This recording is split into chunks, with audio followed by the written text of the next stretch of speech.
Olá, paz e alegria. Hoje é dia 13 de novembro e vamos conhecer a história de Santo Omobono de Cremona. Omobono quer dizer homem bom. Então, pelo nome que foi dado por seus pais, a gente já sabe, o que seus pais queriam dele e como que ele foi. Ele nasceu no ano de 1140, na cidade de Cremona, na Itália, filho de um modesto alfaiate e comerciante de tecidos. Então, ele vai crescer numa família muito amorosa, muito honesta, muito cristã. E ele vai receber dos seus pais princípios rígidos de honestidade e moralidade. E quando ele chegou na idade de 18 anos, ele foi ajudar o seu pai no seu pequeno comércio. E ele tinha presente sempre um salmo. Ele diz: duas coisas me parecem difíceis e perigosas. Dificilmente evitará o erros o que negocia. Então ele pegava nessa passagem de Eclesiástico, do perigo que existia para quem negociava. Qual era o perigo? O perigo de ser desonesto, o perigo de enganar o outro, o perigo de se aproveitar do outro. Por isso, antes de começar o expediente de manhã, ele fazia sua oração, participava da Santa Missa e só depois ele ia abrir o comércio do seu pai. E ali ele dizia que sem a bênção de Deus, nada se faz. Então, para ele não poderia começar um dia de trabalho antes das suas orações. Já é, um primeiro passo, que a gente aprende com o Santo Omobono. E ali também, durante todo o dia, o trabalho dele era assim, ele cortava o tecido, mas ele não media uma vez, ele media duas, media três, para ele não enganar ninguém, se a pessoa comprou 1 metro, era 1 metro mesmo que ia levar. Não tinha esse negócio de levar um pouquinho a menos, de tirar um pedacinho aqui, um pedacinho ali para ganhar. Não. Cortava com muito cuidado, para não dar prejuízo para o seu pai, mas também para não enganar, aqueles que estavam sendo os clientes naquele dia. E a balança, nossa senhora, a balança dele ela limpa cuidadosamente para não pesar nada errado, para não pesar mais para um nem para outro, para não enganar ninguém. Então ele era um cuidado na honestidade, super correto. As contas eram pagas sempre antecipado para ele não prejudicar ninguém.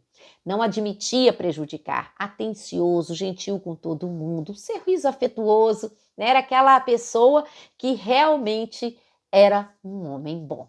Era o verdadeiro Omobono, naquela cidade.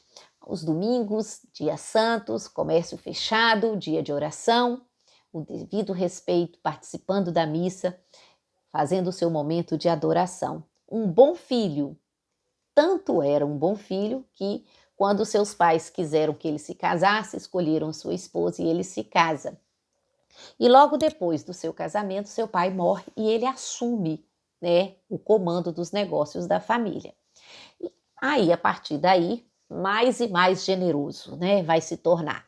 Os pobres, os desvalidos, os esquecidos, marginalizados, todos aqueles que precisavam, encontravam o auxílio nele. Era o pai dos pobres. E então, todo mundo que precisava de um consolo, de uma ajuda, estava presente. Mas a sua esposa não gostava. A sua esposa falava: ele vai dar tudo, nós vamos ficar pobres. Ele dá tudo para os pobres e nós é que daqui a pouco somos pobres. A gente sabe como que são essas coisas, Então, ela tinha um certo, vamos dizer, uma certa birra da generosidade do marido. E ele sofria com os insultos da sua esposa, porém, não mudava a sua atitude. E ali aconteceu que entrou um caos econômico, muitas pessoas perderam tudo, muita fome, muita carestia. E um determinado dia, ele deu aos pobres tudo que tinha na sua casa. Tudo, toda a comida que tinha na despensa. Pão, as frutas, verdura, tudo que tinha. Chegou no final do dia, ele tinha dado tudo. E aí, a esposa foi, no final, à noite, para fazer a janta, que entra na cozinha, que entra na despensa. Ela já entrou para olhar e para vir, para gritar e para xingar. Quando ela abriu a despensa, tudo que ele tinha dado e mais alguma coisa estava lá dentro.